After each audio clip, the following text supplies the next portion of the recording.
Good evening, grade 12 novice teachers.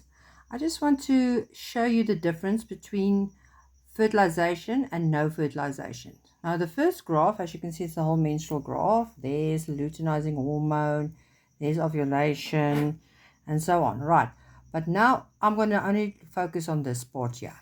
Right. So now there's three things you have to look at. Firstly, number one, you look at the corpus luteum.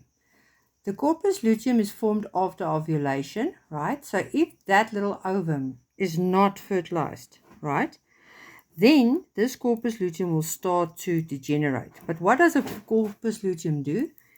It secretes progesterone.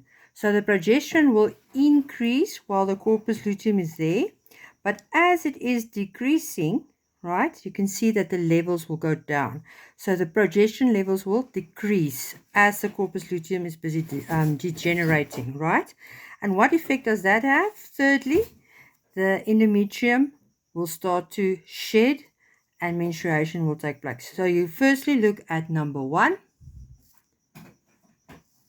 the corpus luteum degenerating. If it's degenerating, you know no fertilization. Number two, progesterone levels decreases. That also shows you that no fertilization has taken place. And number three, menstruation happened. Those are the three things that shows you that fertilization has not taken place. But if we now look at when fertilization took place, you'll see, okay, there's ovulation, there's a little ovum. Now it was fertilized. Can you see that the corpus luteum stays intact? It does not degenerate. So that's the first thing you look at.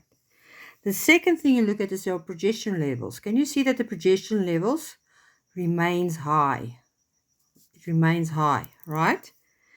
And what effect does that have? Basically, the endometrium line, the endometrium will stay intact, right? And that's how you see that fertilization has taken place. So you always look at corpus luteum. Whatever the question is telling you, is it about the corpus luteum? Is it about the progesterone? Or is it about the endometrium? And that's what you know about fertilization and no fertilization.